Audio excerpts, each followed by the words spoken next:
Got me on A and B, Bill? Yeah, gotcha. Crown Prince Reza Pahlavi interview, take one, marker.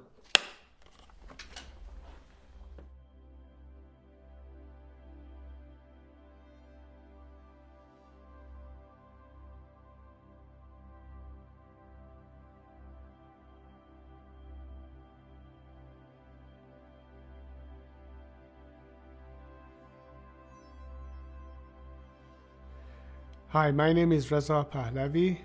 I've been an advocate for democracy, secular democracy in Iran and human rights. I've been fighting for the cause of liberation of Iran for 44 years, and I've dedicated my life towards that end. If you were to tell your life story in 60 seconds. Well, you're born into a royal family. You are the firstborn, therefore the first in line for succession. You've been prepped and groomed to assume that role one day, and then all of a sudden a life-changing event happens where the continuity is broken, a revolution happens, you now find yourself out of the country in exile, so it's a completely different set of circumstances. It's almost like some cataclysmic event pushes you out of an orbit, and now you have to find a completely different path. It's a game changer in that sense. What you were supposed to be doing and what you were expected to do is now completely different. For anyone who might not know, how would you have described who your father was? Well, my father was the king of Iran. He came into power right after his father abdicated. That was during the Second World War, towards the end of the Second World War. And he assumes the role of the monarch at age 23, 1943 or 4, I think it was, roughly. And he was, therefore, the king of a nation that was moving towards becoming modernized from a very traditional backward society with very little education, what have you. And, it was just the function at the time that he played as being the monarch of that country and the king of Persia or Iran. Describe your father's legacy. What it was he did in those 37 years that you were going to inherit and shepherd for the next 37 years.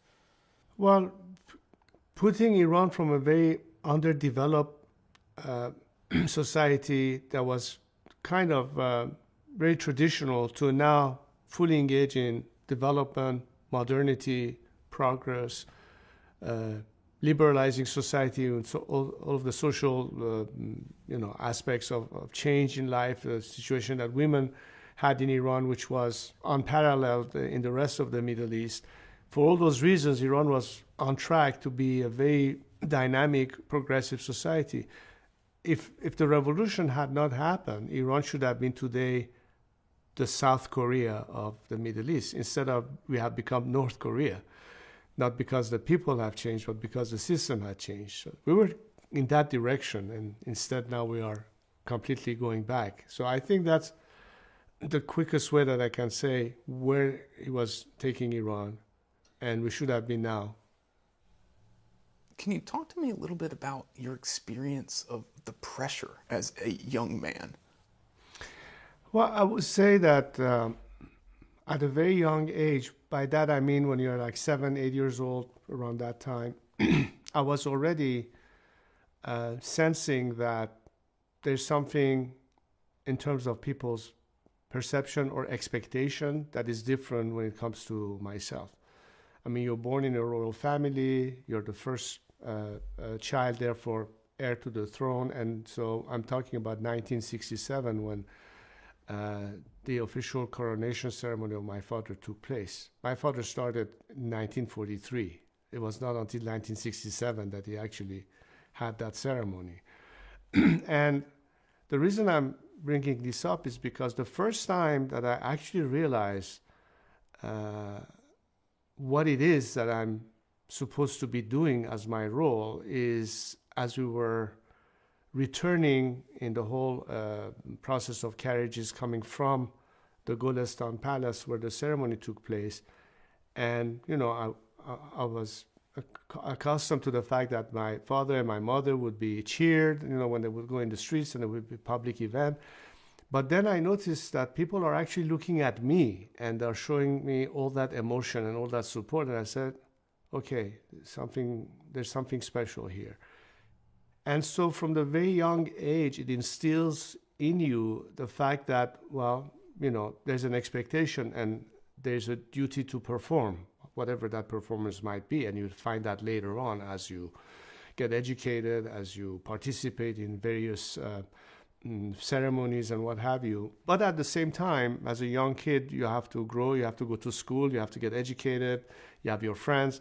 So how do you balance the public figure aspect with, having a kid's life? And in a culture, in a society which is not as modern or as, open-minded as we are these days, I'm talking about like more than 50 years ago, half a century ago, that balance between what's private life or normal life versus public life and what is expected, especially at a young age, is much, more complicated than I can explain.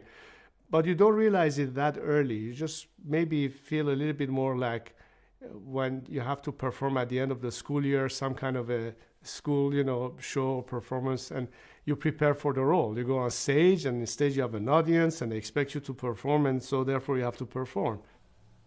How about a quick summation of what your role in the country as Crown Prince was for the first 17.5 years? Many official duties in terms of, for instance, inaugurating, visiting with factory workers, awarding prizes to them, showing up for a sport event here and there, visiting, schools or orphanages and things of that nature, which was really, the Crown Prince function was really not as prevailing, but it was part of the things that I was doing in terms of official capacities. A couple of official ceremonies, aside from the coronation, was the 2500 years celebration of Iran's history in Persepolis, which was a big event, and also the 50th anniversary of the Pehlevi dynasty, which was in Tehran in the mid-70s. Later on, in fact, I had asked my father if he would allow me to get more directly involved with sports in Iran. And in fact, there was an entire plan for me to, upon my return from my Air Force training in the U.S. to Iran, to get more active in that field and bring our sport facilities and complexes in Iran to a point that we can have far more athletic, programs for schools, for universities, and really boost the entire infrastructure for sports. Being a sportsman myself, I love to play soccer. That's what I played during my entire childhood. So I was very much interested to be able to do that while I'm still in the capacity of the Crown Prince at the time, upon my return. Of course, that didn't pan out, obviously, as a result of the revolution. Was there a moment when maybe your father sat you down where you were kind of inaugurated through some sort of discussion about the seriousness of the responsibility, not the prominence in society, but the responsibility that was coming to you? Well, obviously, as you are prepped to be the next in line to assume the throne, you have to prepare for it. And by that means getting educated in the affairs of state. So at a certain age, when I was in my mid-teens, there will be meetings with ministers, people in the military, to tell me about various aspects of, what's happening in the country, what they're doing, what's their function. So you get more of a sense of the mechanisms of government, which is more specific because now you're not just, hearing it, you're actually getting trained for it. It's a grooming process, literally. And that's parallel to a normal education. By that I mean school education, but also preparing for that role, because it's a specific responsibility. And also, it was not only a training on the basis of hearing it from, the government aspect. A lot of what I liked to do, and in fact my parents were quite comfortable with the idea of me mingling with normal people outside official ceremonies in a sort of impromptu, non-official, non-scripted, natural way, and interacting with normal people, whether it's a villager or a fisherman or somebody that I bumped into. Sometimes they would know who I am, sometimes they wouldn't even know who I am. And in that way, you also get a lot of prospects of, what society was like at the time. And so it was a combination of my own personal experience, but also quite a lot of preparation and briefings. So there's the briefings, and then there's the education from ministers about the mechanics of how the country's run, and then there's the exercise of power. And I think that's where kind of the gravity and the loneliness of the role that was awaiting you comes in. Were there lessons in that aspect of it, conversations with your father about the lonely position of leadership? It's a question I'm often asked. The truth of the matter is that the amount of quality time or personal one-on-one time that I would have had with my father to have these kind of conversations were extremely limited and scarce. So I would say that from that point of view, I had very little input coming to me to have that kind of, son, let me explain to you how things are and how I respond to it.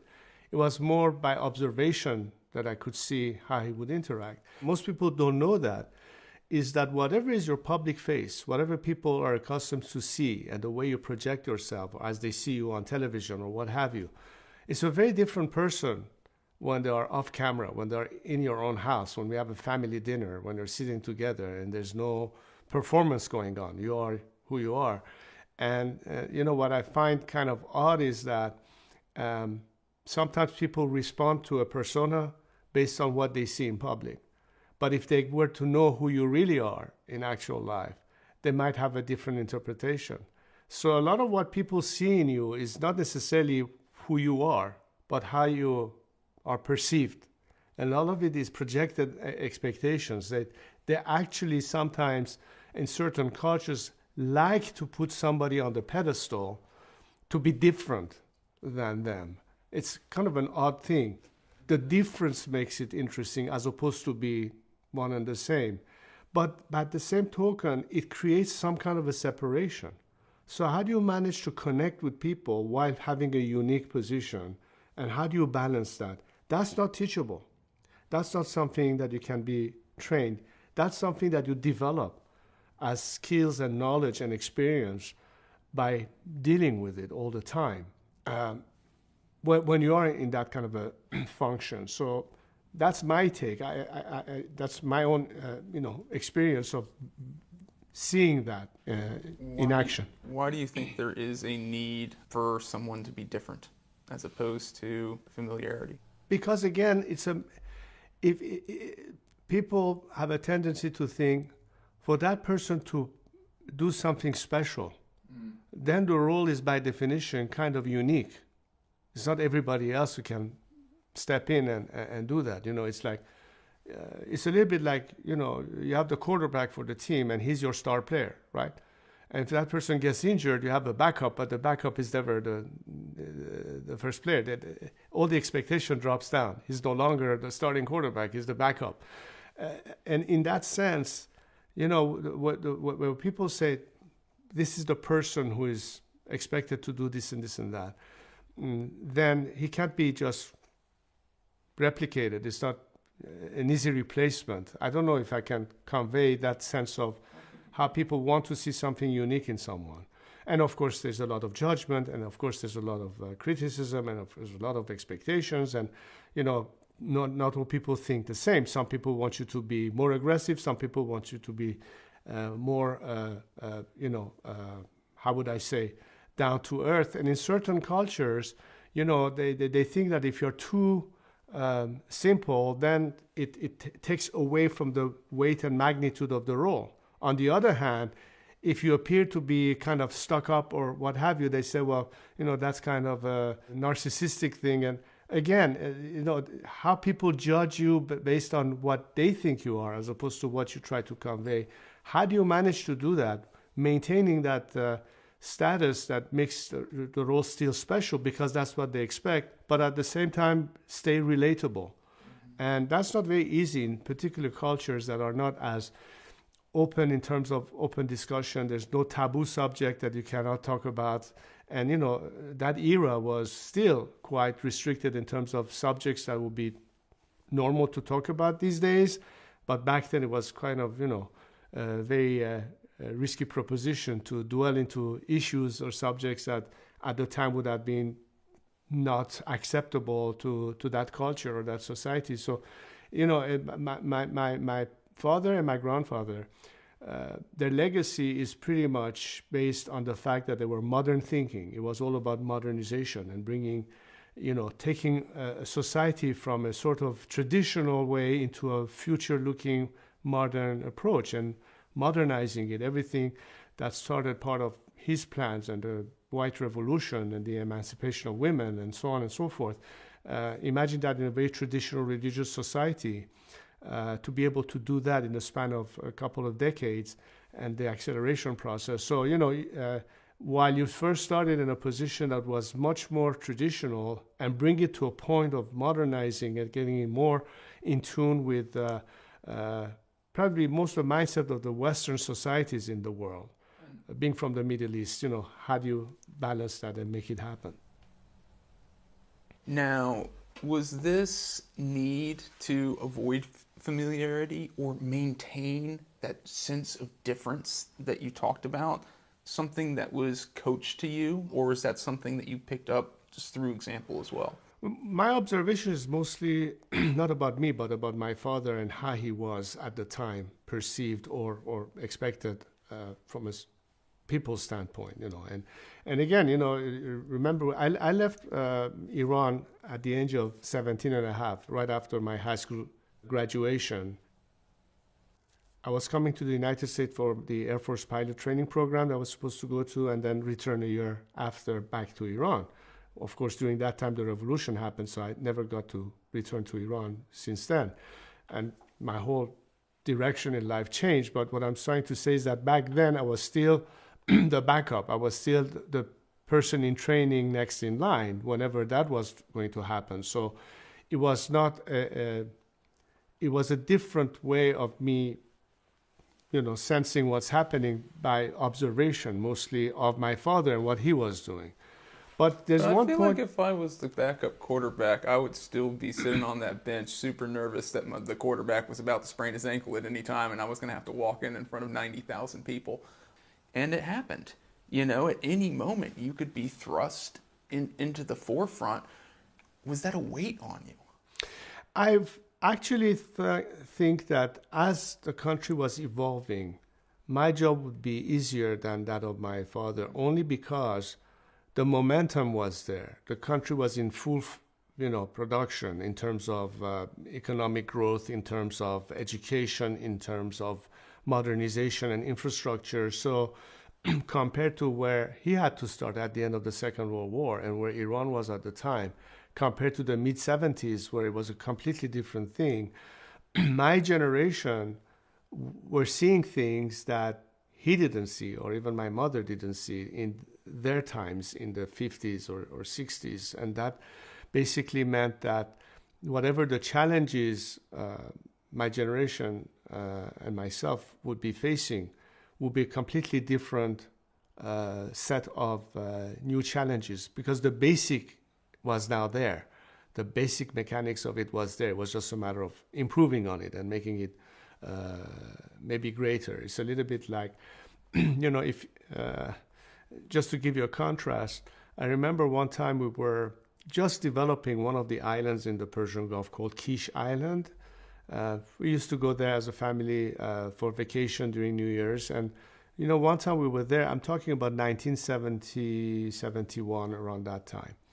And, you know, my mother once said, you know, I like to go and check out Dubai to see what's going on over there. You know, it's a free port and what have you. And back then, Dubai was nothing. It was a tiny little port. It was nothing like compared to today. When you talk about Dubai, everybody, the world knows what Dubai is like. So imagine Iran of the 50s being similar to Dubai being nothing, and all of a sudden what it had reached. So the trend, the scope, the progress, everything was there. So it would have been a different challenge anyway. And my father always said that the way I ruled and the way I had to perform is very different than whatever role my son would play one day. So already that difference was set in terms of expectation. Everybody knew that what I would be facing, had it been a continuation, would be very different than what he had to face and the challenges that he had to deal with. So it's a little bit of knowing what was then, but also the differences of what was to come. And you cannot predict the future as much. You can simply anticipate that, okay, when the moment comes, then what happens? And then you are playing with the tools that you're given in terms of what it is that you are operating with and working with. That's really the biggest challenge in terms of how do you explain the possibility and the expectation that people have of having cycles, election cycles. Governments can change. You can vote different parties into power. So there's one aspect of the ability to change, so you're not stuck with one system. But on the other hand, a continuity aspect that brings more balance to certain societies and certain cultures. And the part that we wanted to eventually improve on, and we needed to improve on, was the extent to which society gets to actively participate into governance by means of being involved in the politics of the country in terms of elections, in terms of political parties and what have you. And, you know, that was probably one of the difficulties that the country had at the time in terms of the level of education, the readiness, the ability to liberalize more and more. And, you know, given that period of time, it was a Cold War. It was a very different scenario than compared to today, you know, when you had an imbalance in terms of influence of certain governments on certain parties. And it was always a balance between to what extent can you liberalize without being victim of outside interference and what have you. And I guess that's the learning process. So the problem becomes when you are playing an institutional role, to what extent are you detached from the day-to-day management, or whether you get too entrenched in it, and therefore you become vulnerable because now you're answerable, because they don't see it as supervising, but as actually making the decision. And that, I think, is a conflict. That's, I think, is a contradiction. And I think the biggest challenge that practically my father faced was that in order to liberalize, you have to step away. But he actually was too entrenched in it to make too many decisions. And at the end of the day, he would be answerable for whatever is happening, even if it was not his decision or his fault, but it would be perceived as such. That, I think, is lesson learned in the process when you look back to that time of to what extent can't you be there, but try to be less needed by virtue of the fact that you're replacing it with now mechanisms that can address that, as opposed to be the go-to guy and by default making the final decision. Whether it be about leadership or something personal, if you were able to ask your father one question, what would that be now? Was it worth the risk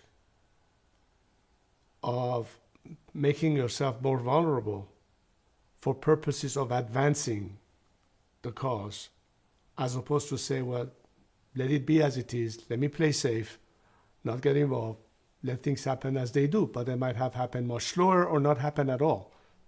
He was too ambitious in pushing the country forward that he gambled a lot with what would happen to him. And clearly the political crisis did occur, and a revolution did take place that overthrew his regime.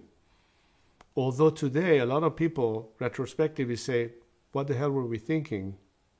Was it necessary to actually do this in order to achieve change? But this is all retrospective. What's something more personal you'd ask him as a man? He was your father, you know, he was so much more than the head of Iran. You know, like, what is something that you wish you understood about him, that if you could have a moment of candor or honesty with him now, that you'd want to know? Well, I don't know if it's more of a question than a criticism that I would have. And in knowing who he was and what he meant, I think that the level of transparency that he should have had was almost non-existent. If people actually knew why he's doing what he's doing, what is his actual dream, what is his actual ambition, and communicated to a language for the simple person to understand, and not let media interpret it or put sugarcoating it with courtship and what have you, and all that sort of projected, no longer being the person as he thought, because that really concerned him. I remember the first thing my father would ask in the morning, coming down the elevator to go to his office right after breakfast, was from the night security guard. And he wanted the first report of the day. He wanted to know the amount of rain that had fallen in the country, because he knew how much our agriculture and a lot of things would depend on that. And how many people knew that?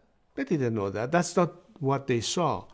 And I think that to me is the part that hurts me, is if only people knew why he's doing all of the above, what is his objective, why is he sending so many students to study abroad in the best universities of the world at the government expense, only to turn against him and come back as revolutionaries and say, you know, I'm educating you so you can run that country one day.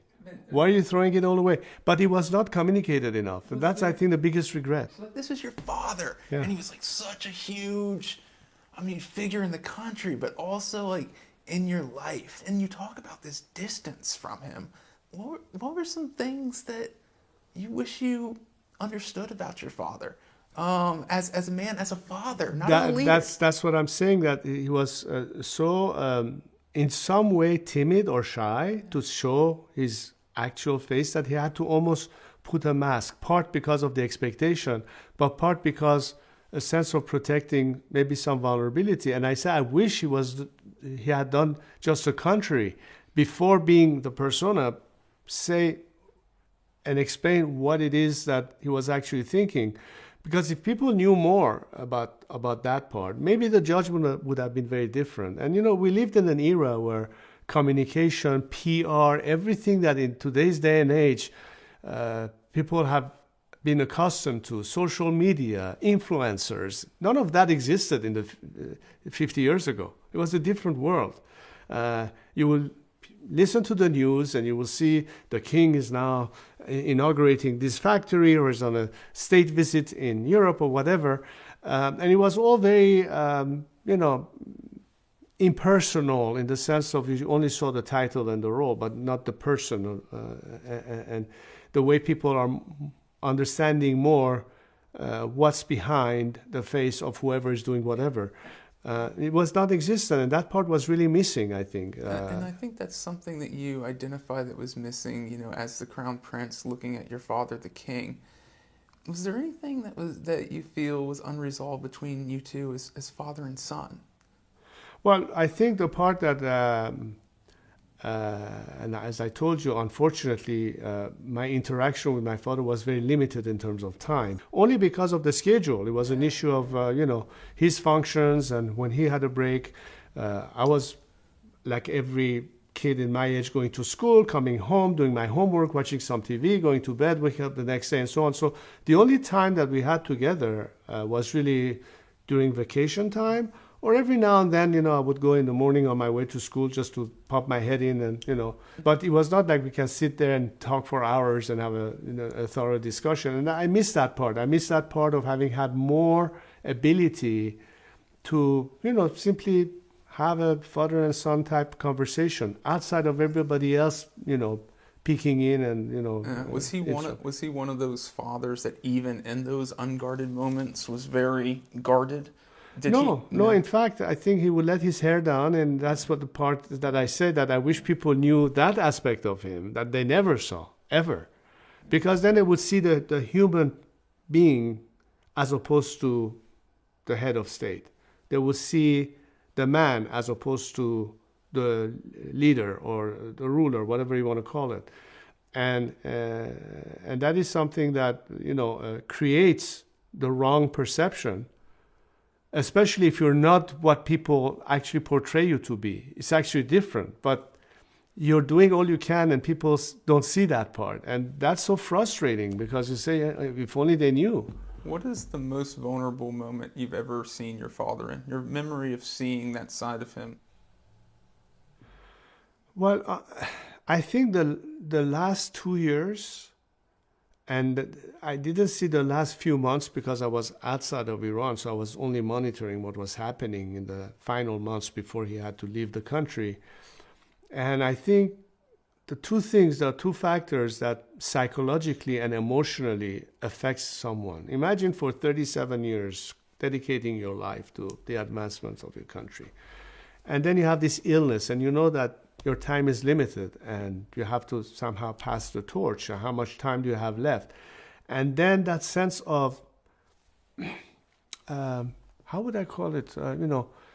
Feeling like you've been stabbed in the back, that you've been abandoned, that you've been sort of thrown under the bus, and have all the weight on your own shoulders with no chance to actually explain. Maybe it was too late. Some people say you should have done that earlier. But again, that's retrospective analysis. But I think that the last year was extremely tough. What do you do? Some people say, hang on, including foreign leaders who say, are you going to maintain the situation? The balance of the world depends on that. I said, what do you expect me to do?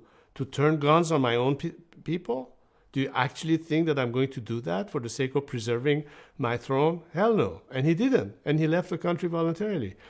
Now people say, if they knew Khomeini and what he was going to do, he should have stood there and done that. But, it's easier said than done. Retrospectively, a lot of people say, we wish we had done it differently. But nobody says at the time, at the heat of the moment. So the crisis was building and building and building. And that pressure, what do you do, what do you not do? And you're the only one at the end with a decision to make. A lot of people say, hang in there. Some people say, step aside. And what do you do under the circumstances? And vulnerability was, I think, the highest in the last year. How did he demonstrate affection to you?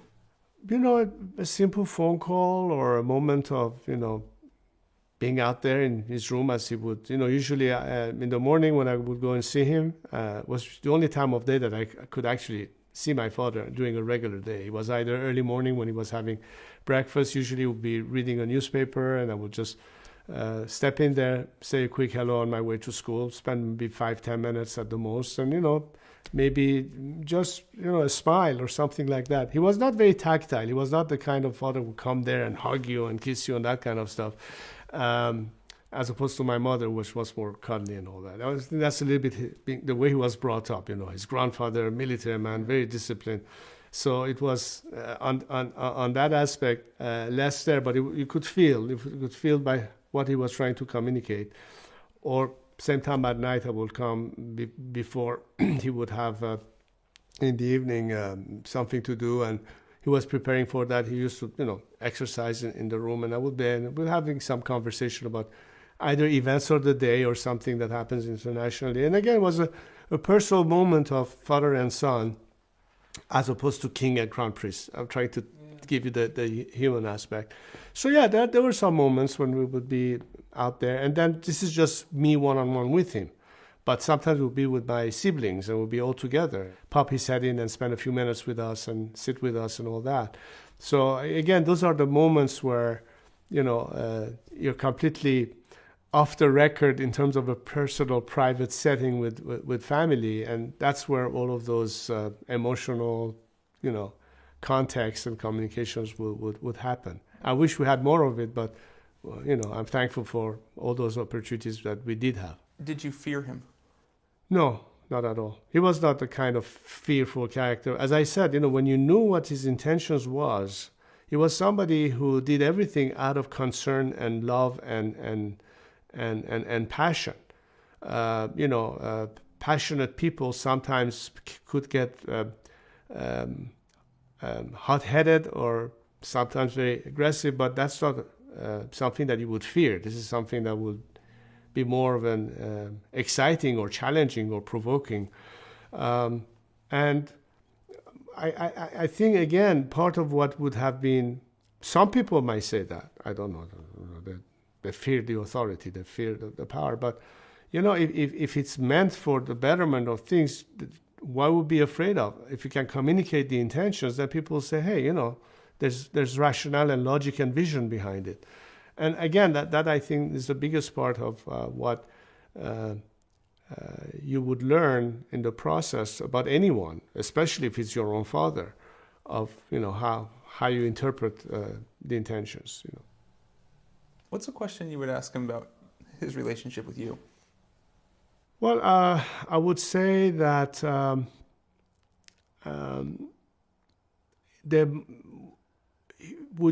would you have considered spending more time not delegating others to prep me into the role, but actually you yourself conveying it? Because he had more of that with his own father, my grandfather. The relationship between my father and his father was much more direct. He would have direct feedback, actual interaction with his father, much more than I did with my father. The interesting thing is that I could see how much my grandfather had influence on my father for that reason, and how much less influence my father had on me for the lack of that level of direct interaction.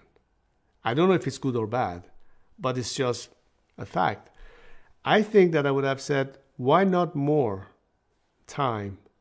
After all, if you're going to pass the torch to me, I would rather hear it from you than anybody else of what it is that you expect or what it is that you think will be different in my case, and have that kind of a exchange, which unfortunately we never had. How are you a different father than your father? I know you have 3 daughters. Well, it's, again, the fact that I certainly had much less restrictions to put the time to be with the family. And, when I grew up, we were not even living under the same roof, literally, with our parents. We had different locations to live within the palace structure, but they were living in the main building, and I was in my own building somewhere else, and my siblings were in other buildings, and we were not under the same roof.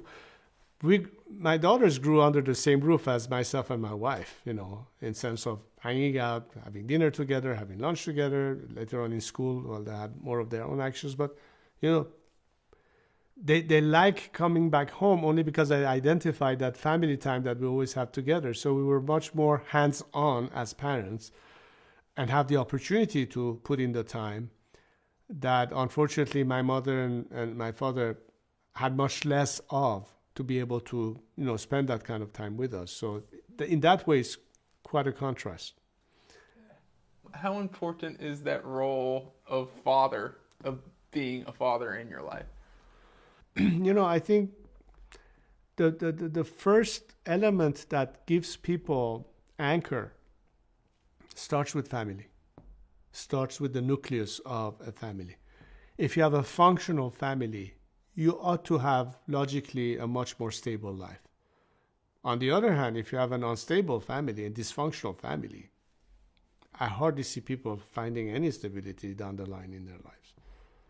So it's definitely something that is very important. And if the family unit operates on that level, and then you grow it beyond the family unit to society in general, then society overall will be, I think, more stable and healthier as a result.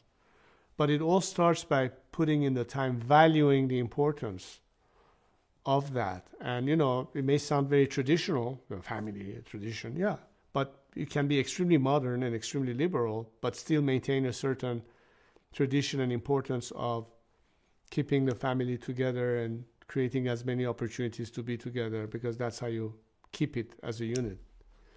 How do you feel temperamentally or just by nature? You are a different man than your father. Not your thinking, just by nature. I think we are all in some way affected by the environment in which we are. My father was, by virtue of being propelled into that role at a young age, I think it was like 23 when he assumed the throne, when my grandfather was abdicated and went to exile. But from that moment, he was very much, again, in the limelight, on the pedestal, very much alone in a way, in that sense.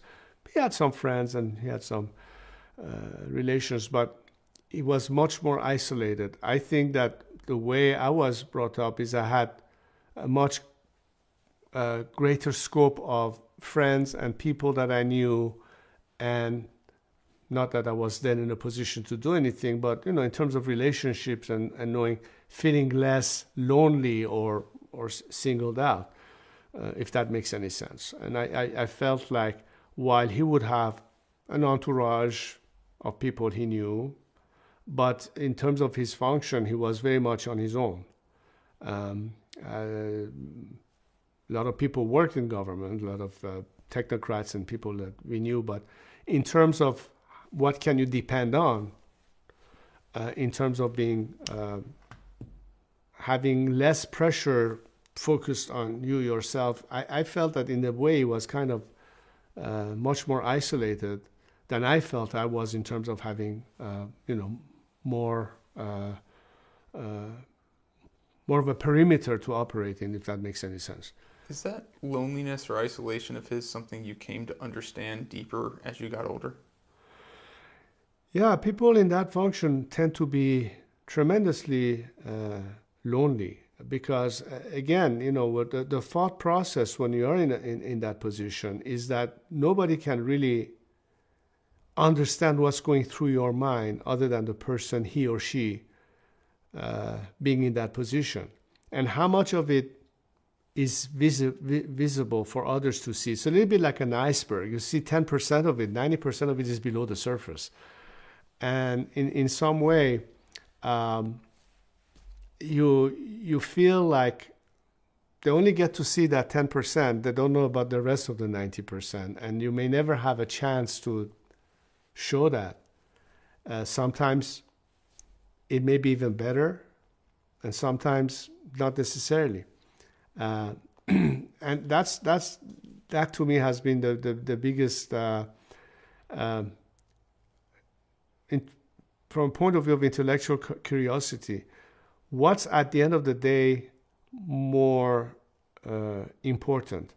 Not to rock the boat and playing it safe and letting things go the way it's expected or anticipated, or where is it that you push the envelope and change the norm and change the rules and, address the circumstances as they develop, and you might have to have a change of style or strategy as opposed to what's habitual.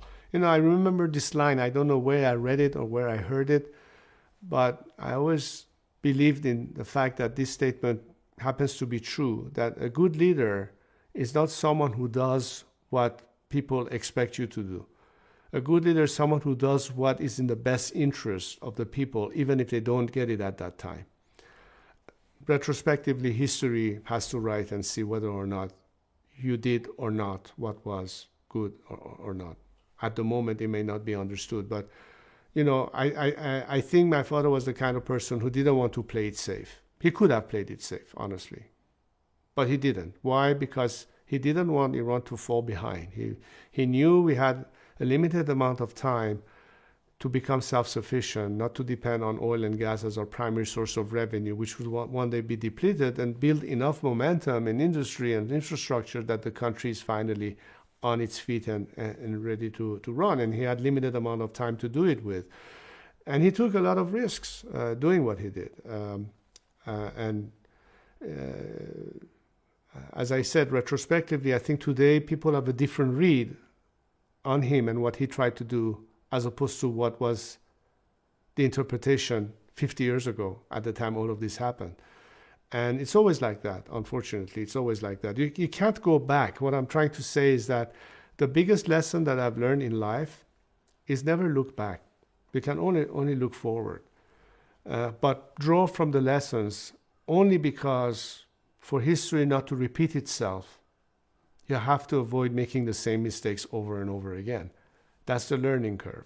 And at the end, that's all I can say, regardless of, the emotions of the moment or how it was done or not. But the fact is that at the end, what remains is a legacy of what was good, bad, or ugly. And, ultimately you move on and learn from all of that. You talk about loneliness being one of the probably dominant things that he was experiencing, which would be expected. It's the thing that you hear all people in positions of high power talking about.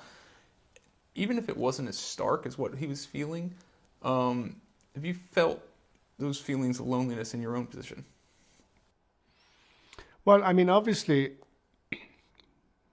my life completely changed as a result of the revolution. Whatever was destined for me suddenly changed to a different set of circumstances. So it's almost like going from Earth to Mars. Now you are operating in a completely different set of circumstances. As a result of this change, I can't say that the mindset was, okay, well, now I'm going to deal with my own set of challenges, circumstances, because, we're out of the country, we're in exile, a new regime is in place. So the whole situation has drastically changed. It's no longer a continuity, but an adaptation to a new set of circumstances. So I could not revert back to, well, why would be the norm? Now everything is different. Now you have to address the new sets of challenges or requirements. So even though I was prepped for or trained for or groomed for assuming that role, everything changed all of a sudden. Now it's a completely different ballgame. And I think as a result, I started at a very young age. When my father passed away, it was a few months before my 20th birthday, and I was in Cairo at the time. And of course, the revolution had already happened. The war between Iran and Iraq had already broken up. So it was like the country was in a completely different mindset, emotionally, revolutionary fervor, conflict, war. It's almost like, as I said, you're on a different planet, a totally new set of circumstances. So everything ended in the sense that my father's departure was a complete rupture in some way. So whatever was projected then, when it comes to me, changed drastically, because this is no longer the crown prince. Now it's the family who is outside, and I had to basically create a new identity and purpose as opposed to what was going to be, which didn't. It changed. What's the new challenge now? And this has been the story of my life for the past 44 years. How much has loneliness been a part of that story? Well, at the end, it's up to you what you choose to do or not. But it's important to address the feeling of not being completely in atrophy and isolation by surrounding yourself with as much talent, skills, know-how, knowledge, advice that you can get. Because, I never believed that in my era or in my style, well, let me put it this way. I am a strong believer of a system where we are system-centric as opposed to individual-centric, moving away from depending on the individual, but believing in structure, institutions, and systems.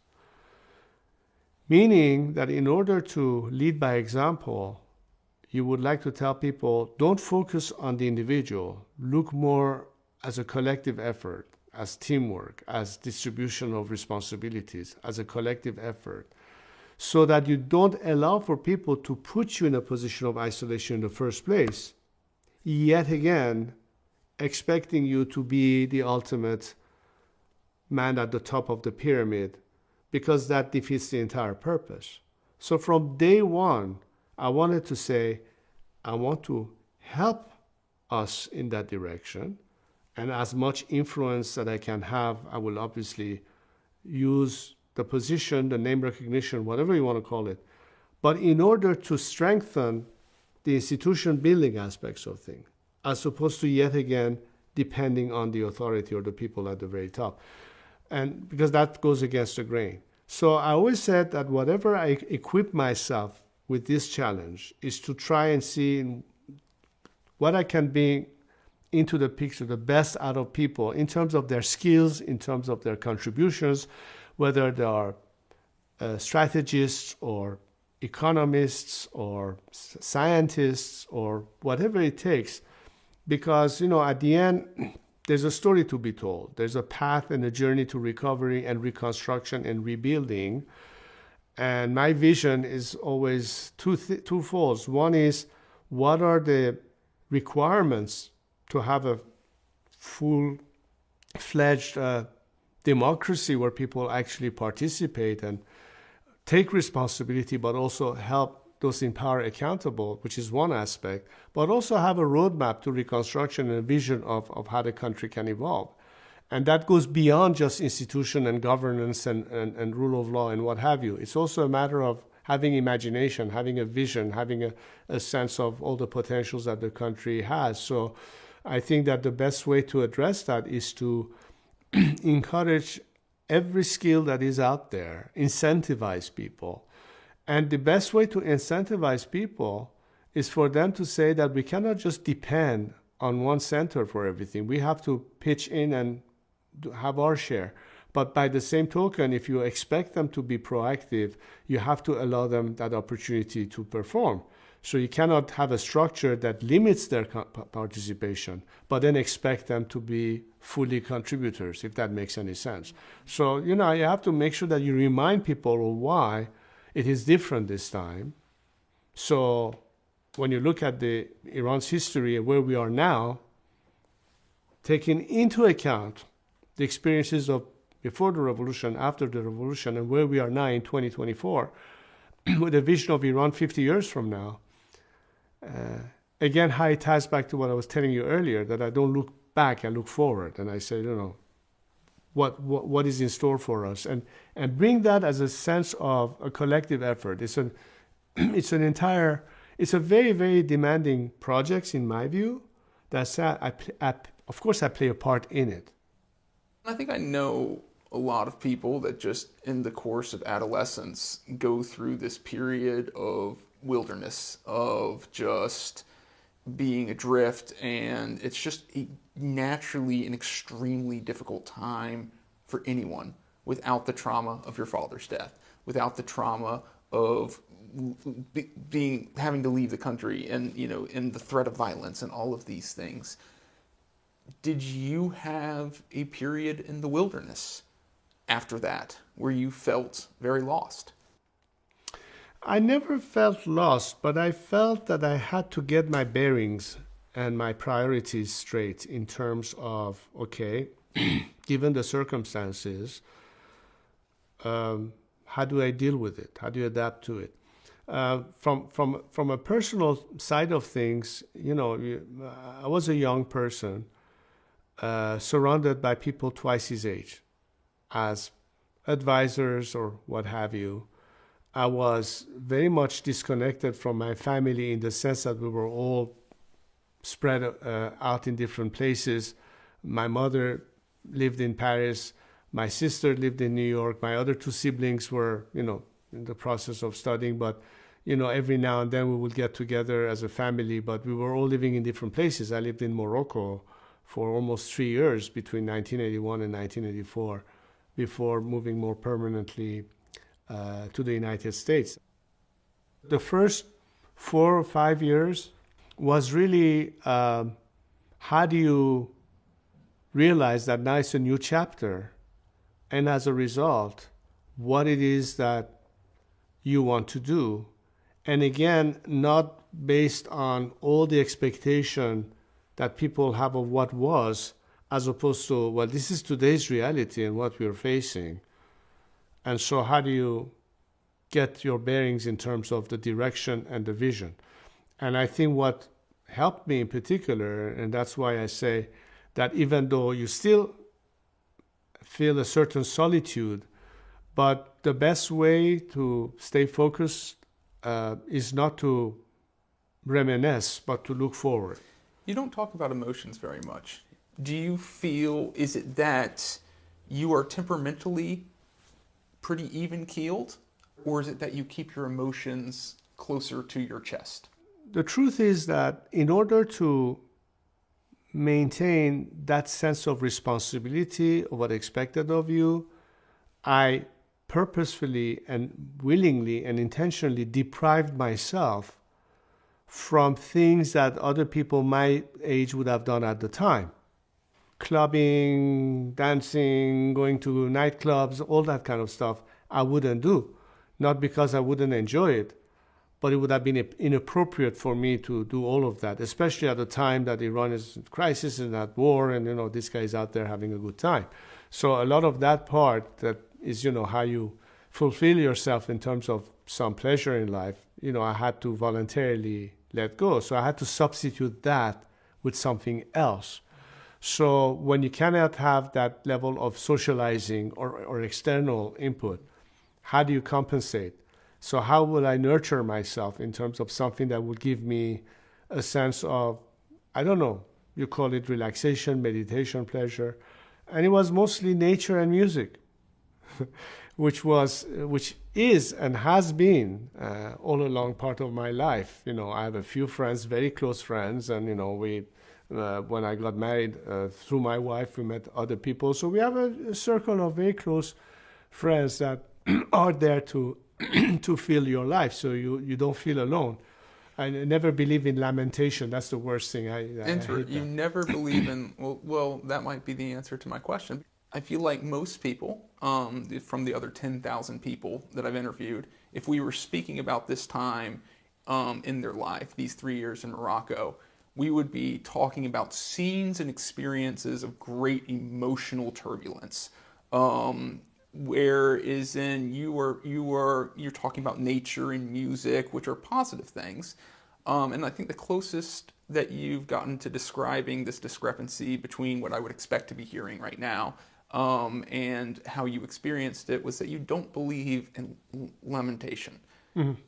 Where did that come from? Has that always been something you believed? And how did it apply to these 3 years? I would say lamentation is a sign of weakness. You have to tough up. You have to, man up, so to speak. The minute you go into a direction of self-pity and all that stuff, I think that's pretty much when you lose everything. It's on the contrary to face the challenge and accept, the challenge and say, what can you do with it? The best you could do under the circumstances. That's the only thing you can expect from yourself.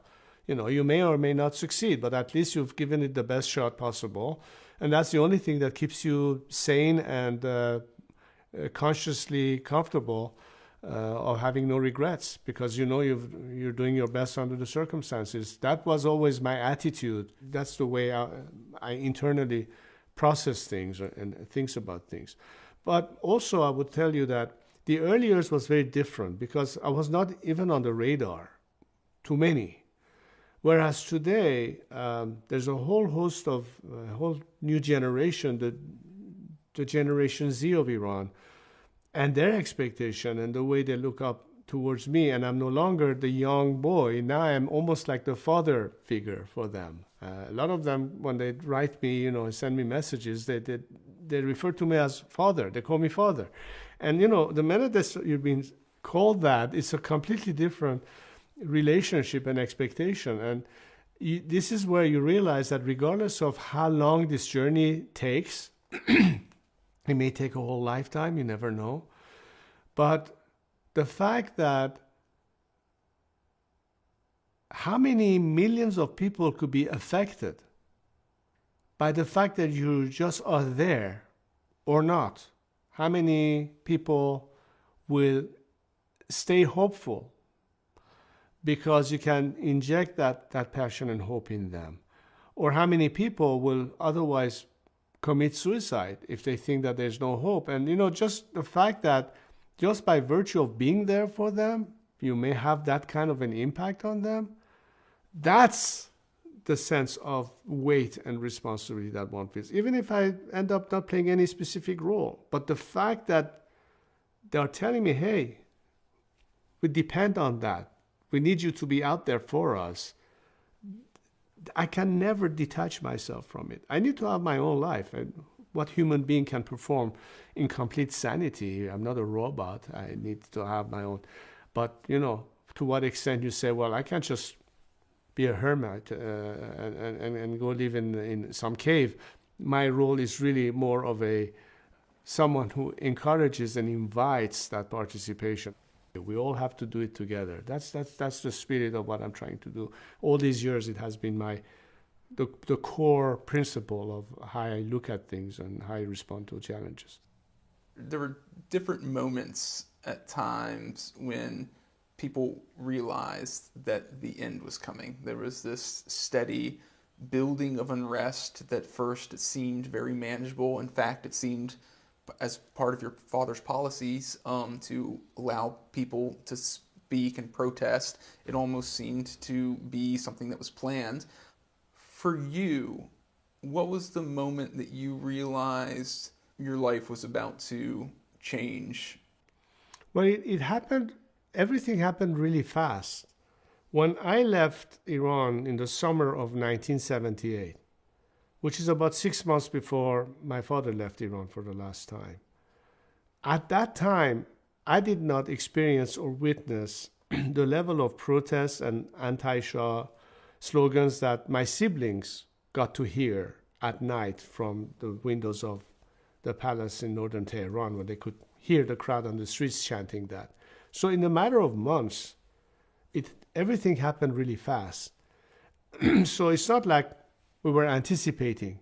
There was difficulties, there was some crisis, but it was not like the way it ended and it happened.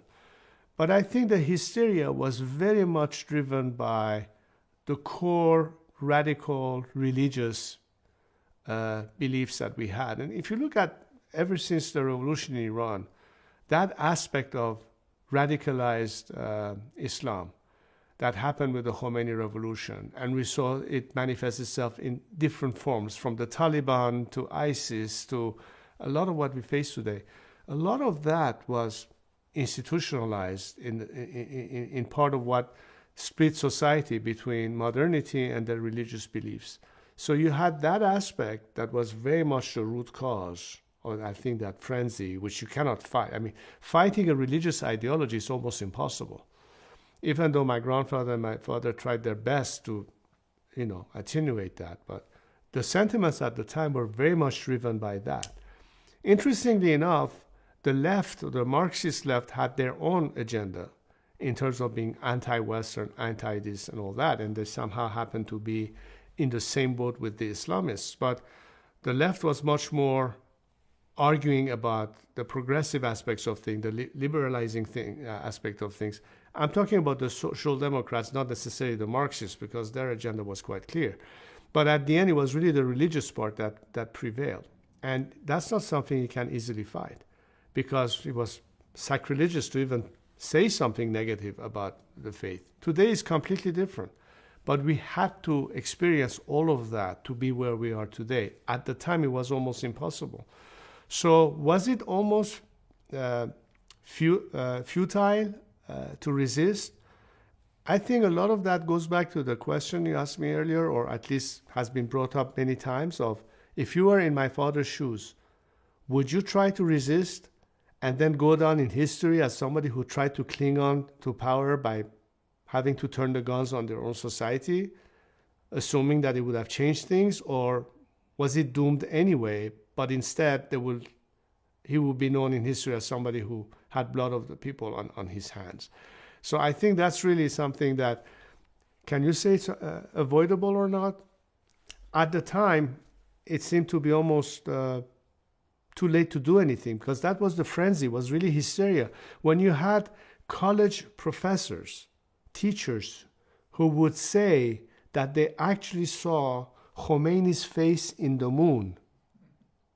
That's a so-called intellectual saying this. It's not an uneducated peasant saying something like that. Educated people were saying that. How can you rationalize with that kind of, fervor or frenzy? You can't fight that. When people are willing to see that they actually saw somebody's face in the moon, what are you going to do? That's what we faced. That's really what we faced at the time. Instead of resisting, turning guns on his own people, can you tell what decision he made instead, which launched you into this new chapter of your life? At the time where this issue was being considered, I'm talking about towards the end of 1978. The Guadeloupe summit, which involved President Jimmy Carter, Prime Minister Callahan, Helmut Schmidt, who was the German Chancellor, and Valéry Giscard d'Estaing, who was the French president. When they heard that my father is not going to fight back or repress, then they said, well, if the Shah is not willing to cling on to his position, we have no choice but to back the Khomeini revolution. So there were a lot of external factors that contributed to that as well. And the leading theory at the time was what they referred to later as the Green Belt theory, which was at least contemplated during the Carter administration, was by creating a religious belt, we can contain communism for penetrating and influencing the region. That was the mindset, that this would be an actual religious belt protecting the region from communist interference, namely from the Soviet Union at the time. Of course, that backfired, and there's too many details that we can get into, which is by itself an entire analysis. But that was the mentality back then, that, okay, the Shah is not going to stick to his guns. We have, therefore, to support the revolution from happening. And there was a tremendous amount of influence by telling the Iranian military and others not to intervene, to stay neutral and allow for that revolution to actually take place. This is practically what happened. Of course, the first thing Khomeini did was to start decapitating the previous establishment by executing former ministers and military personnel, and that emboldened Saddam Hussein to take advantage of the situation and actually invade Iran, thinking that he can take advantage of that. And, all of that was as a result of Khomeini in the first place. So a lot of dominoes started falling one after the other and took the whole region into turmoil ever since the revolution. So net, when you look at the consequences of that, it's not something that just happened to Iran and Iranians, but look at the entire region ever since, all the way to what we are facing today. One thing I think we're missing is a direct expression of what your father decided to do instead, which brought things to a conclusion. Well, he made the decision that I would have to voluntarily step aside and leave the country, hoping that at least he would give a last chance to his last prime minister, Shapur Bakhtiar, to try and bring some stability. But that obviously didn't work because, Bakhtiar would not have been anyone without having the king in a position to support. And Khomeini said, well, no, this is my chance to prevail, and basically, took over with his revolutionary team, and the rest is history, literally speaking. As a 63-year-old man, having now about 45 more years of experience, what advice would you give to that 18-year-old young man who was just entering into this period of, as you would describe it, trying to find their bearings? Well, I think that what makes you more capable of facing a challenge is confidence. And a confident individual thinks much less about the impossibility of a task. Of course, the more minds are together at it, the more likely it is to be addressed. But starting at the individual level, the first thing is to have confidence. And I think confidence comes as a result of having a clear vision, understanding your own capabilities or potential to be able to do it, and thinking positively about things. Our culture has for a long time been laced into negative thoughts and lamentation, and I don't know, not the positive vibes that you have to have, a proactive, positive attitude. And that, I think, is something that has always been impeding as something that renders society kind of passive. It's also the way you deal in terms of hierarchy. I believe in a very simple premise that if you treat people as children, they will become and act like children. But if you treat them as fully capable adults that are responsible, then they will start behaving as such and assume responsibilities. How do you convey that? How do you create that new culture, that new philosophy, that new mentality? It's a mentality at the end of the day. And that, I think, goes towards accepting the challenge, knowing that you can achieve that, feel confident about yourself, be given the opportunity to perform. Because I'm not going to judge anyone in terms of whether or not they will be able to succeed. Who knows? I can only say you're given all the opportunities. It's up to you to show up to the plate or not. And I think it's all about that. You know, one of the things that makes America such a great country is you call yourself the land of opportunities. What does that mean? That means that you put up effort, sacrifice, work hard, you will succeed. You have that opportunity. Imagine a country that doesn't give you that first opportunity to begin with, which is what Iran is right now. So people are deflated, people are cynical, people are depressed. On the other hand, if they say, imagine a different situation where we will have all that opportunities, and why not? Then it's up to you. So that 18-year-old young man, your advice to him is to be more confident. So I'm going to pretend to be that young man, but the situation does seem impossible. How am I supposed to be confident in this situation? Well, we all know the barrier that keeps us from being in a position to have those opportunities. We have to overcome the barrier, which is this regime, a regime that deprives Iranians from all these opportunities.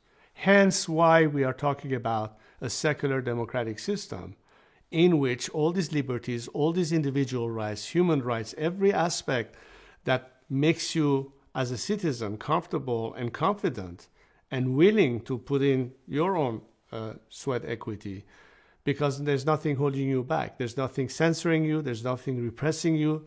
There's no discrimination of any form, whether sexual, political, ethnic, religious, or what have you. In other words, the full-fledged package of all the rights and liberties that you're entitled. And I think this is the principle that we are all fighting for as secular Democrats vis-a-vis a religious dictatorship. We need to overcome this regime, because beyond that, these opportunities will then be in place. There will be a rule of law. There will be a system. There will be a constitution that guarantees your rights. But after all is done, ultimately it's up to you, the individual. But if you believe that under the different set of circumstances, you believe that you can have these opportunities, that there will be no longer any form of discrimination, then it's your failure for not taking advantage of the opportunity. You can't blame the state, you can't blame the system, you have only yourselves to blame. So I start by saying, look, the whole challenge is for us to create an opportunity for all of us in that 85 million nation to have this opportunity. And the rest is up to us. But we need to get there first. But if you believe that it can be done, and if you believe that it should be done, then we need to put all our energy to making this happen. This is basically the roadmap. In fact, my strategy in my campaign is to say I want to move the needle from hope to belief. It's one thing to have hope, but we need to go beyond hope. We have to actually believe that it can be done. And that by itself, moving from hope to belief, means that you're not expecting anymore. You are proactively engaged in it. You need it as much as you need oxygen to breathe and stay alive. That's part of the entire path. And I'm trying to energize the people, the young people, the new generation. I say, look, I can see no reason why you won't succeed, because I know you have all the potential. You're gifted, you're talented, you have ingenuity, you have all the capacity, whether you're a scientist or an engineer or a doctor or an artist. I know you have that. I can see that. I can see the sacrifices you're making every single day. I can see you brave the streets knowing that you might go home, never go home and never see your family again and end up being tortured or executed. But you still are doing your part because you know that at the end of the tunnel, we need to reach that light. So it's already in there, but they still need some more encouragement, knowing that the sacrifice is worth it at the end of the day, and we need to be able to do that together. Now, will you ever succeed in your lifetime? You don't know. But you have to believe that at some point the stars will align. And when they do align, that's where change happens. Eventually, the Berlin Wall comes down. Eventually, apartheid is ended in South Africa. Eventually, military dictatorships in Latin America come to an end, and so on and so forth. And this is how our world has evolved. People behind causes that they actually believed in, things that were no longer tolerable or acceptable, defeating fascism, defeating racism, defeating many of these things. It takes time. It takes effort. It takes sacrifice. It has its casualties. But do you give up on the concept just because you think it's almost unreachable? I mean, if you give up, might as well pack and go home, right? What are we doing there for? What's the whole purpose? But if you believe that the opportunities will come, but we have to be ready for it when they come. We have to be prepared for it. It's almost like, training for the Olympics. How much sacrifice goes into these athletes that day in, day out put down that effort and that sacrifice to be at the best possible shape, because when they get that chance to run that 100-meter dash, that's their moment in time where they can win or not the medal, right? It's almost like being the backup quarterback. You have to be ready, because you can be called. Okay, you're next. And millions of people are next. This is the generation that is going to inherit the country. What are they going to do with it? And so many of them are at that age that you identified was the age when things seemed kind of overwhelming and impossible to you. Well, it's normal. It's normal because the difference that is set between generations is the experience, is maturity. I read this somewhere, this saying that I actually believe in a lot, and they say, experience comes from mistakes. Wisdom comes from experience. So it's a learning curve. The more time goes by, the more experience you have, the more reflections you have. And I guess the younger generation, if they can find reason why they would trust someone, could be ultimately because it's not just a vision, but there's an experience behind it. There's something that maybe they went through that they're trying to convey to the next generation. That we are not so different in terms of the learning curve at different age. circumstances do change. Of course, our environment is different. We're talking about the generation of the Second World War and how life was around the planet, as opposed to now, the beginning of the 21st century, how different it is. The difference in the last 100 years. Technology, AI, social media, so many different aspects that didn't exist. But the root elements still remains the same. It's always the same process of one generation learning, acquiring more experience. This may sound very cliche, but I really believe that nothing remains the same forever. Change is part of nature in general. Laws of physics in the universe, constant change is occurring. So as it applies to the world and humanity and the fact that the reason we have evolved is in fact because of change rather than not, then eventually change will occur. Now, as I said earlier, do we need to have the right circumstances and the stars align? Yes, we do. So what do you do in the meantime?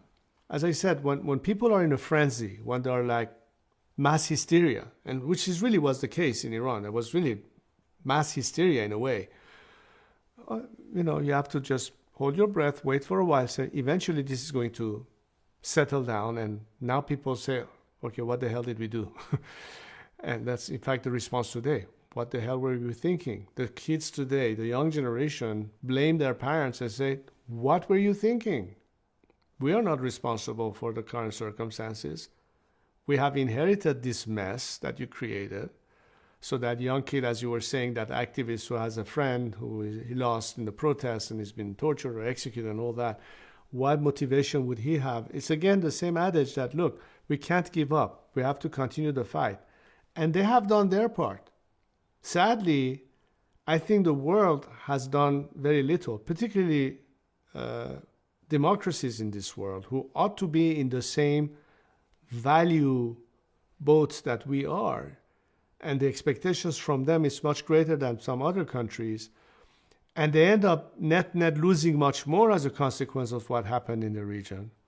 So why is it that they are not getting that extra help? Because what I'm trying to say is that Iranians, young Iranians in the last few years have gone well beyond and above the call of duty in terms of sacrifice, with no help in sight, with not the slightest amount of help, and still achieve this much in terms of resistance.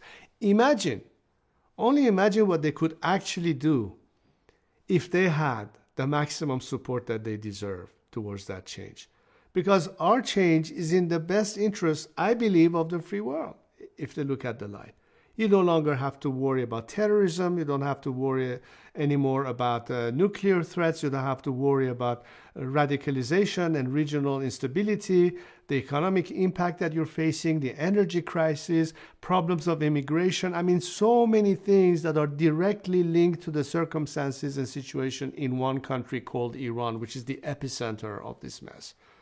And we're trying to change that. Why? To have the same ideas of freedom and liberty that you enjoy here in America or in France or some other Western democracy. And we'd like to have the same thing in our country. We are partners in this vision. What are you waiting for?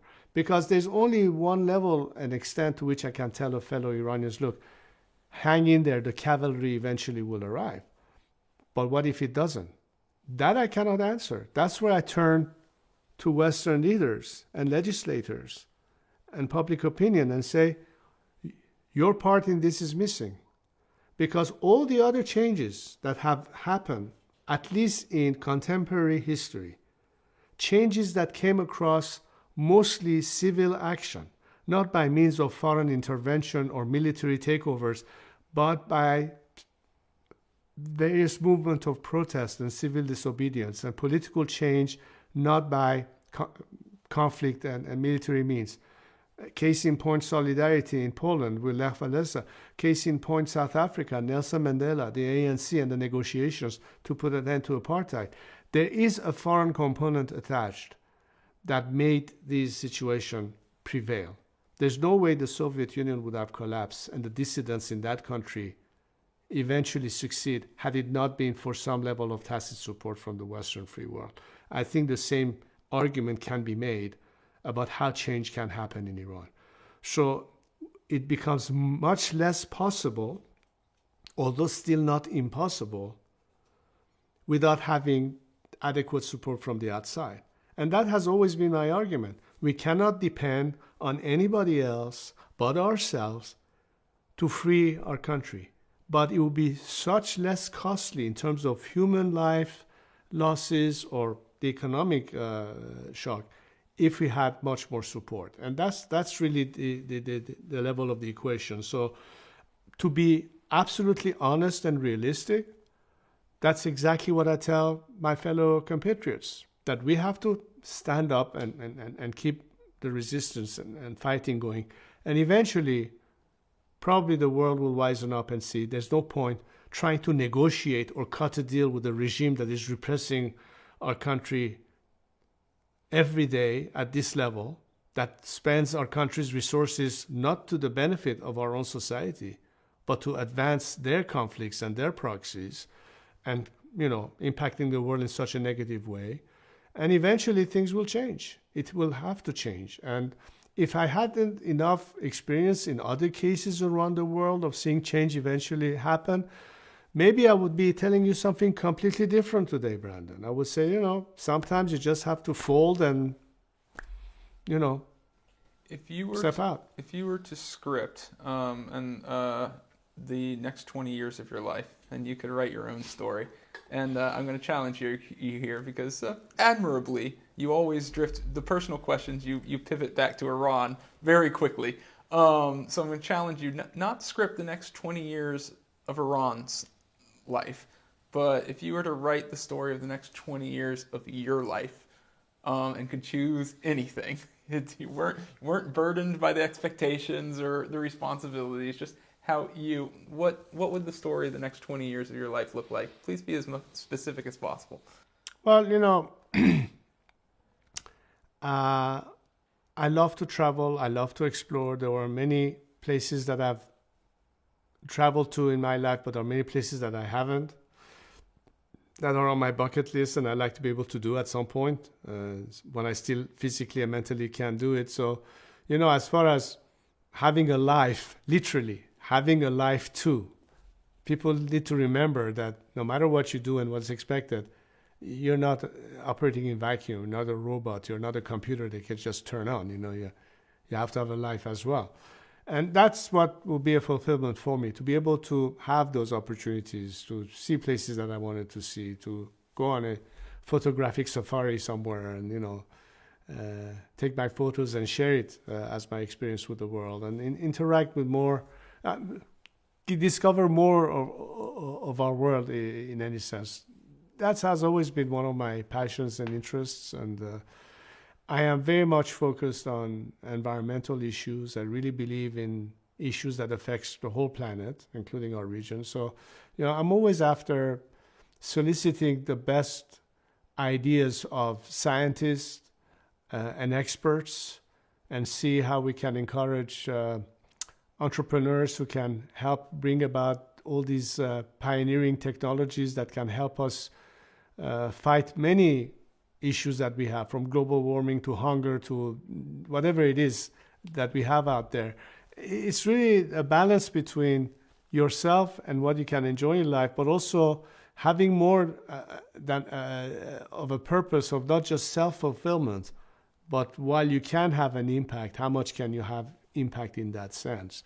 So I think it's a little bit of both. I cannot be completely detached, but I cannot not have a life either. And I don't have that much left to live. I live up to 2/3 of my life, So what do you do with the last few years?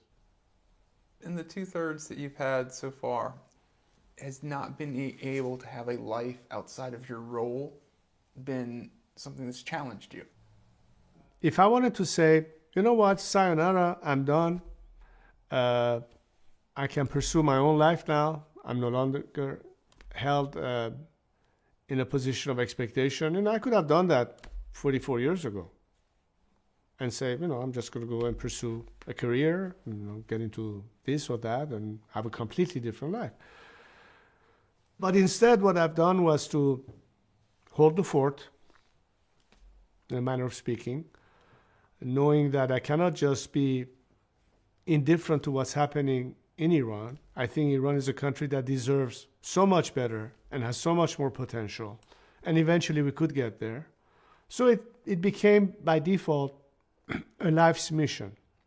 And this should not be just my concern. This should be every patriot's concern.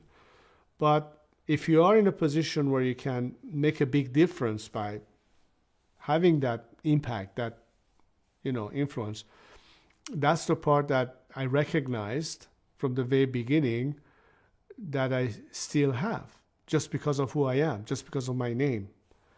And the more we have gone in time, the more this has become obvious. But I also learned in the process that in order to be able to support a cause, you also have to have a stable environment. You have to also have a structure around yourself. And, the more you go in time, the more it's important to see that what aspect of life itself is it that you allow yourselves to have. Because at first I had no life. I literally had no life. Now I have some life and I balance it. I balance it because I say in order to do what you expect me to do, I have to have a certain level of sanity, which I cannot get without having a life. But I'm not just pursuing my own life and say, I don't care about the rest of you. So it's a little bit of both. And if you don't have that, then you can't do anything for others.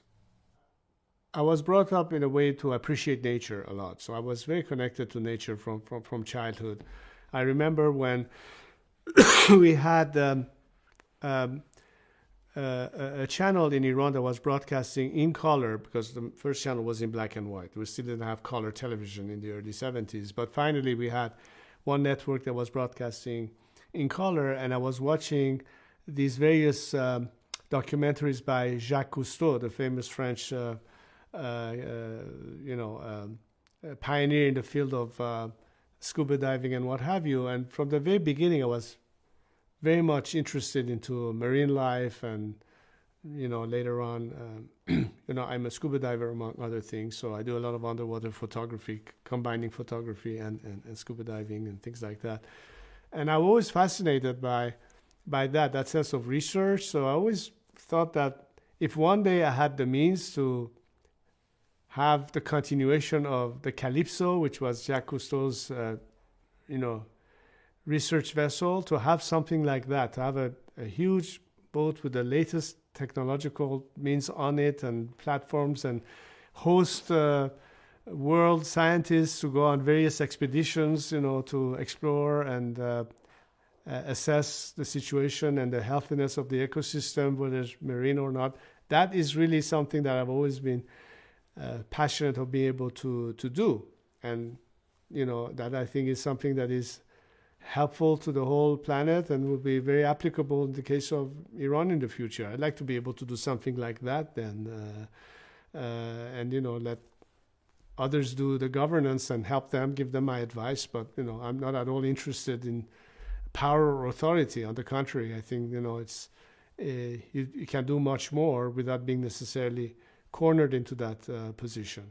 Anyway, that's just a distant vision. But as I said, the focus right now is to breach that wall and overcome this challenge. And but I also need to get my batteries recharged, and that's how I recharge my batteries.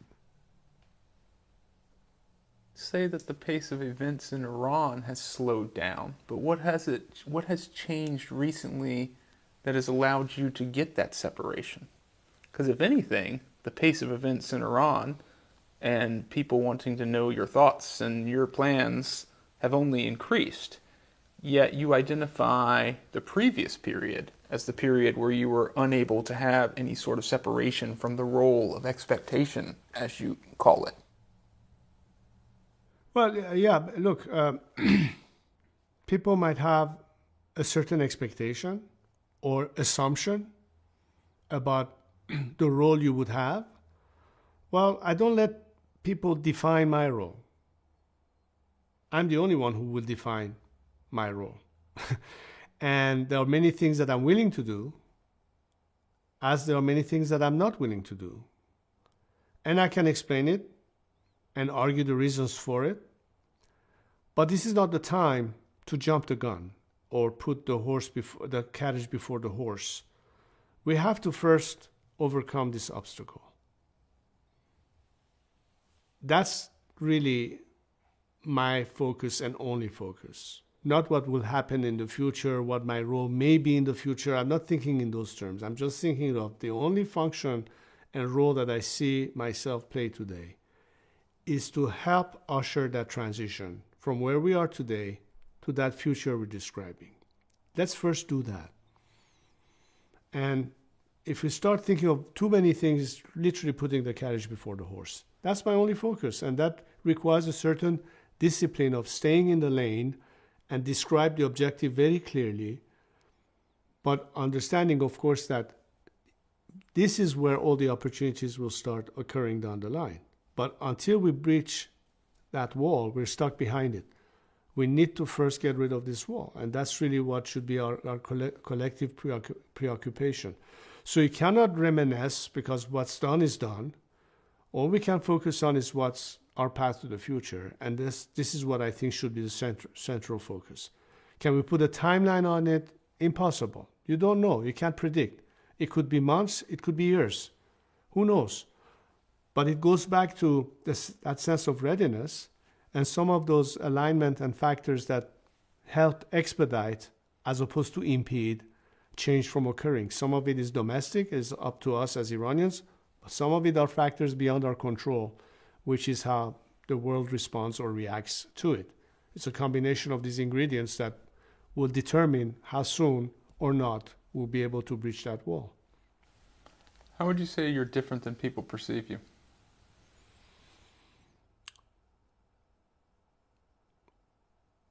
When we say people, it's not a collective judgment from people. Different people have different reactions. Different generation look at you differently. I would say the younger generation that connects with me at a totally different level than previous generations probably get it better what it is that I'm thinking and I'm projecting or as part of my vision. It's almost like, rebels with a cause. It's a rebellion. What happened, especially after Mahsa Amini, who triggered a new wave of protests in Iran, almost at the level of a revolution beyond protest. It's a rebellion. It's an ongoing rebellion that needs to ultimately succeed. So it's all a matter of managing this momentum and keeping it going, because that's the only way we're going to defeat our enemies, which is the regime basically standing in front of us with the shameless use of repression to the extent that they can survive. Very different than my father saying, you know what, I don't want blood on my hands. Okay, I leave, and if be it as it may, if that's what people want, then that's what they get. And so today people say, they see that what I'm trying to do is to be a catalyst, more of an agent for change, to help them leading this process to its conclusion. And the younger people understand that this is not like, okay, we sit back and some saber-rattling, white horse riding savior and hero will come and save us, which is, I think, too unrealistic of an idea, as opposed to somebody who says, a modern thinking, a different future, all about the opportunities. It's a collective action. It's not just a one-person thing. They get it better. They understand it better. This is something that they will actually prefer to have, not pivoting back to, okay, we're just replacing one authority with the other. I don't think that's where they are. And the younger the generation, the more in line they are with that kind of thinking. So I had to fight that mentality for many years. I think my job is actually easier now to convey this message because the recipient of this message is much more in line and in tune understanding the reason behind it and the vision for it. So, in fact, I think that the younger people today are far more in line with my thinking than any of the preceding generation. And that's a very positive thing. That's what gives me the hope that I need to have to continue. What do you think your responsibility is? Synchronicity is very important in these kind of movements. In other words, you cannot be ahead of the wave or chasing a wave. You have to be right on that frequency and, synchronicity of action. So while, as I said earlier, it is very difficult to put a timeline on anything, but it's important to be in sync with where people are. And when you're talking about the streets of Iran as being the ultimate deciding battleground, not some academic bubble outside or over intellectualized narratives of change, but something that the average man on the street is facing on a day-to-day basis, the economic hardship and the challenges and the deceptions, but at the same time, the resistance, the protests and all that. You really have to be in sync with that, because if part of leadership is to call people to action, it has to be based on the reality of the circumstances at that moment. In other words, you can ask them beyond certain capabilities while trying to maximize and optimize the potential of an action at that moment in time as part of the overall strategy. And so I think it's important that a lot of what I do is to constantly monitor and be updated as to all the daily news of what's happening within Iran in the four corners. It's not just a general strategy, but also understanding the situation that people are confronting every day, because to be able to find the best way of achieving something, and again, it's not just an outside prescription, it's based on a lot of give and take and dialogue and conversation and collective wisdom. But it's really to be in sync, because these are very critical moments. You cannot, talk about an issue that is far further down the line when the immediate issue may be one thing. But in order to ultimately solve the problem, we know that none of these issues will be resolved. So we're back to the general movement again. So how do you incentivize people while showing sensibility to an understanding of their plight, but at the same time say, given as it may, this is what we really need to do now, and bring that collective action based on that exchange. So we have to stay real and true to the circumstances and operate with what's there as opposed to some imagination. And that's, I think, the most tricky part of our challenge. What is it that, if you have done, that at the end of your life, you will view it as having been enough? You always wish you could do more, but you're only limited in the means within which you can operate or do things. But I think that when people respond or react to something you do, whether it's a trip you take to a country or a speech that you give in one event or advocate their points in a legislative body or what have you, it's a combination of all of the above that makes you have a track record. And I think in 44 years, my track record has been proven to many Iranians of at least being their voice as much as I could, to be their representative on the world stage and convey their aspiration and expectations to the outside world. But also, what do I tell them? How do I give them a sense that, well, as much as we face challenges and difficulties, but there are also a lot of creativity and dedicated people who have put a lot of time and effort to try to help this cause, both inside and outside of Iran. So, you know, as I said earlier, this is not just one man's journey. I never think that the onus should be just on me. I know I have a responsibility, but it shouldn't be only on my back. It's collective. And in that sense, you know, we have to all be there for one another, as opposed to, okay, you wait and I deliver it on a silver platter. It's not going to happen that way. Of course not. So that by itself means that the expectation is different for people who are more realists when they understand all the challenges. They understand that at some time we need to have external factors to contribute to that. And, you know, that's exactly why we need to make sure that the world understands where we are as a society and where we want to go as a society, and why is it in their interest to be involved as opposed to be just observers. If you were to describe as simply as possible what you mean by holding the fort, what does that mean to you? For me, holding the fort is holding to our identity as a nation, our identity as a culture, our identity as our sense of what it means to be an Iranian, if that makes any sense.